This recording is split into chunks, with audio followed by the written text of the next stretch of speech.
नमस्कार, मैं doctor Rupa Mangalani, associate professor political science department में। हमारा आज का टॉपिक है महात्मा गांधी। तो ये फर्स्ट ईयर का प्रमुख भारतीय राजनीतिक विचारकों में बहुत महत्वपूर्ण विचारक हैं हमारे देश के राष्ट्रपिता महात्मा गांधी, और उनके विचारों को हम लगभग 3 प्रेजेंटेशंस में देखेंगे। हमारा आज का जो प्रेजेंटेशन है उसमें हम महात्मा गांधी का जीवन परिचय और उनकी कृतियों पे बात करेंगे, और ये भी जानेंगे कि क्या गांधीवाद का कोई अस्तित्व है या नहीं, गांधीवाद कोई वाद है या नहीं। तो आइए चलते हैं। बहुत ही प्रमुख राजनीतिक विचारक जो कि पॉलिटिकल साइंस के सिलेबस में नहीं बल्कि हमारे हर कंपटीशन में पूछे जाते हैं, और राष्ट्रपिता होने के नाते जिनके बारे में हमें जानना चाहिए, जिनका हमारे राष्ट्रीय स्वतंत्रता संग्राम में और भविष्य के भारत को गढ़ने में महत्वपूर्ण योगदान रहा। तो आइए जानते हैं हम महात्मा गांधी के जीवन के बारे में। तो महात्मा गांधी का ये कथन था कि व्यक्ति की 2 अंतरात्माएं नहीं हो सकती, एक व्यक्तिगत और सामाजिक तथा दूसरी राजनीतिक। उनका ये कहना था कि मानवीय कार्यों के सभी क्षेत्रों में एक ही नैतिक संहिता का पालन किया जाना चाहिए। हमें सत्य और अहिंसा को केवल व्यक्तिगत व्यवहार के ही नहीं वरन संघों, समुदायों और राष्ट्रों के व्यवहार के सिद्धांत भी बनाना है।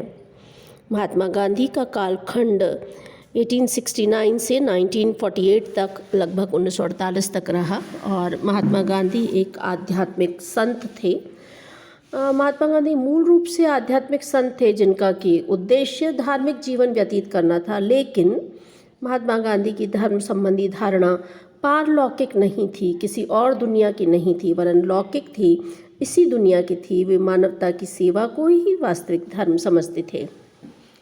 महात्मा गांधी के जीवन काल की परिस्थितियां ऐसी थी कि उन परिस्थितियों के कारण महात्मा गांधी को राजनीतिक क्षेत्र में प्रवेश करना पड़ा।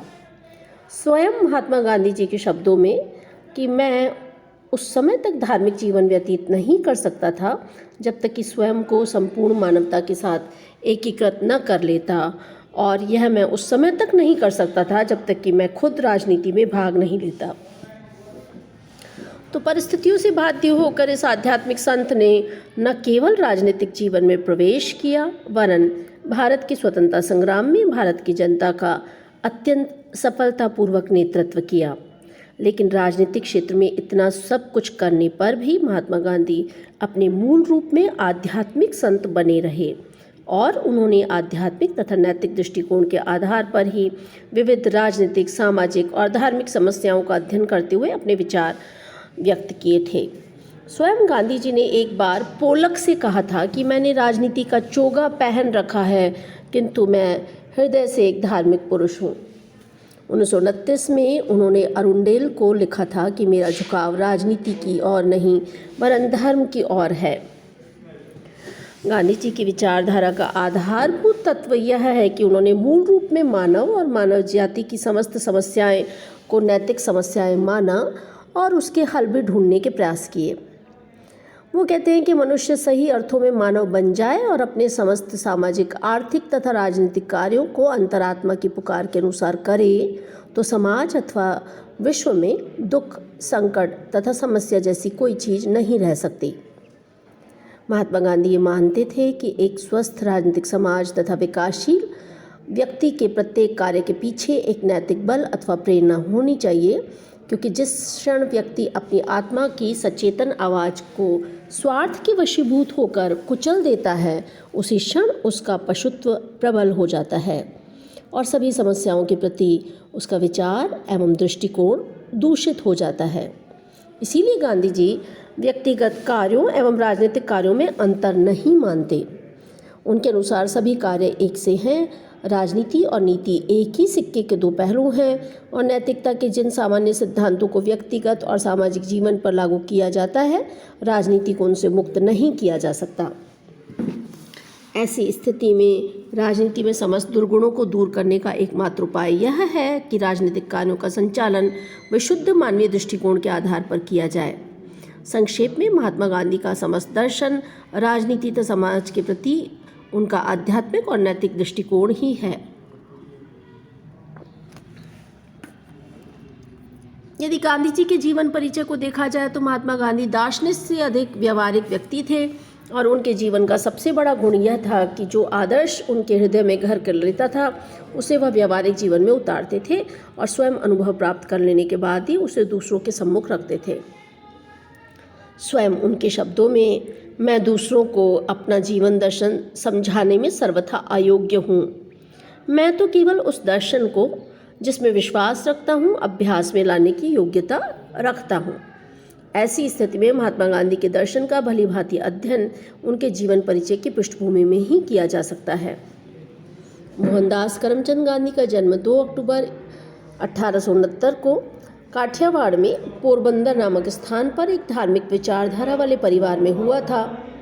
उनके पिता करमचंद पोरबंदर राज्य के दीवान थे तथा उनकी सदाचारिता एवं निष्पक्षता की बड़ी धाक थी। उनकी माता एक साधु प्रकृति की और अत्यंत धार्मिक महिला थी। मोहनदास स्कूल में एक साधारण योग्यता के किंतु समय के बहुत पाबंद और शिक्षकों के आज्ञाकारी विद्यार्थी थे। मैट्रिक की परीक्षा पास करने के बाद 1888 में उनको कानून पढ़ने के लिए इंग्लैंड भेज दिया गया। गांधी जी सन 1891 में लंदन से लौटे और उन्होंने वकालत करनी प्रारंभ कर दी। काठियावाड़ तथा बम्बई में थोड़े दिनों तक वकालत करने के बाद एक धनाढ्य गुजराती मुसलमान की ओर से एक मुकदमे की पैरवी करने वो दक्षिण अफ्रीका गए। दक्षिण अफ्रीका के काले घोड़े के भेद और अपने देशवासियों की दयनीय दशा को देखकर उनको तीव्र आघात पहुंचा और यहीं से उनका सार्वजनिक जीवन प्रारंभ हुआ।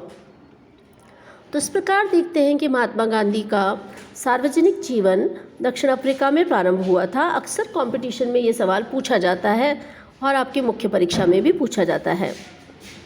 1906 में उन्होंने दक्षिण अफ्रीकी सरकार के एशियाटिक रजिस्ट्रेशन एक्ट के विरुद्ध सफलतापूर्वक सत्याग्रह किया। तो महात्मा गांधी का पहला सफल सत्याग्रह एशियाटिक रजिस्ट्रेशन एक्ट के खिलाफ था, जो कि दक्षिण अफ्रीकी सरकार के द्वारा पारित किया गया था। इस सफलता के बाद महात्मा गांधी ने 1914 में भारतीय राजनीति में प्रवेश किया। इस समय गांधी जी को अंग्रेजों की न्यायप्रियता में पूर्ण विश्वास था। हम जानते हैं कि गांधी जी के राजनीतिक गुरु गोपाल कृष्ण गोखले थे, इसीलिए उन्होंने भारतीय जनता को बिना किसी शर्त के ब्रिटिश सरकार की सहायता देने के लिए प्रेरित किया। गांधी जी ने भारत में अपना राजनीतिक जीवन चंपारण के सत्याग्रह से प्रारंभ किया। इस क्षेत्र में नील की खेती करने वाले किसानों पर गोरे जमींदारों के अत्याचारों की जांच करने के लिए सरकार को एक कमीशन नियुक्त करने के लिए बाध्य किया गया। तो अक्सर ये पूछा जाता है कि महात्मा गांधी का भारत में प्रथम सत्याग्रह कौन सा था, तो उसका उत्तर चंपारण है।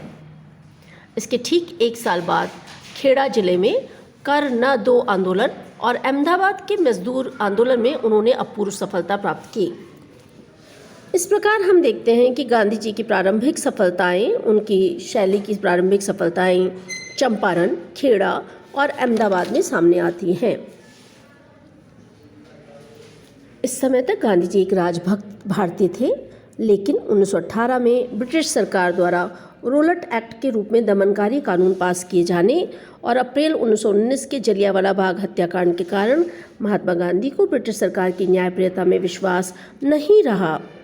इसी समय खिलाफत के प्रश्न पर भारत का मुसलमान वर्ग भी ब्रिटिश सरकार के विरुद्ध था। अतः हिंदू मुस्लिम एकता में विश्वास रखने वाले महात्मा गांधी ने ब्रिटिश शासन के विरुद्ध आंदोलन प्रारंभ करने का इसे उपयुक्त अवसर समझा और उन्होंने खिलाफत के प्रश्न को असहयोग आंदोलन के साथ मिलाकर ब्रिटिश शासन के विरुद्ध आंदोलन प्रारंभ कर दिया। असहयोग आंदोलन ने भारतीय जनता को जागृत करने की दिशा में अभूतपूर्व कार्य किया था और ऐसा प्रतीत होने लगा कि महात्मा गांधी की 1 वर्ष में स्वराज्य की कल्पना चरितार्थ होने वाली है। लेकिन आंदोलन के प्रसार के साथ साथ आंदोलन हिंसक रूप धारण करने लगा। 4 फरवरी 1922 के चोरी चोरा कांड से दुखी होकर महात्मा गांधी ने इस आंदोलन को, जब असहयोग आंदोलन चरमोत्कर्ष पर था, स्थगित कर दिया। 4 मार्च 1922 को गांधी जी को गिरफ्तार कर लिया और उन्हें राजद्रोह के आरोप में 7 वर्ष की सजा दी गई, किंतु जेल में उनका स्वास्थ्य खराब हो जाने के कारण उन्हें 5 फरवरी 1924 को जेल से मुक्त कर दिया। यद्यपि असहयोग आंदोलन के आधार पर स्वराज्य प्राप्त नहीं हो सका, किंतु इसने भारतीय राष्ट्रीयता में एक नवीन जीवन का संचार किया। इसलिए कूपलैंड जैसे विद्वान ये कहते हैं कि इसने राष्ट्रीय आंदोलन को एक क्रांतिकारी आंदोलन और जन आंदोलन का रूप प्रदान किया। यहाँ मैं आपको याद दिलाना चाहती हूँ लोकमान्य बाल गंगाधर तिलक की, जिसको हमने अपने पिछले लेक्चर्स में पढ़ा है। आप देख सकते हैं कि लोकमान्य बाल गंगाधर तिलक ने भी भारत के राजनीतिक आंदोलन को किस तरह से स्वराज्य के साथ जोड़ा था और किस तरह से उसे जन आंदोलन का रूप दिया। महात्मा गांधी भी तिलक के अग्रणी थे और उन्होंने किस तरह से राष्ट्रीय आंदोलन में जीवन का संचार किया। तो आपको बहुत सारी चीज़ें जो हैं महात्मा गांधी और तिलक में सिमिलर दिखाई दे सकती हैं। हम जब 1942 का करो या मरो आंदोलन देखेंगे और भारत छोड़ो आंदोलन देखेंगे 1942 का, तब भी हम इस बात पर फिर से विवेचन करेंगे और तिलक को फिर से याद करेंगे। आइए देखते हैं कि 1930 के बाद क्या हुआ।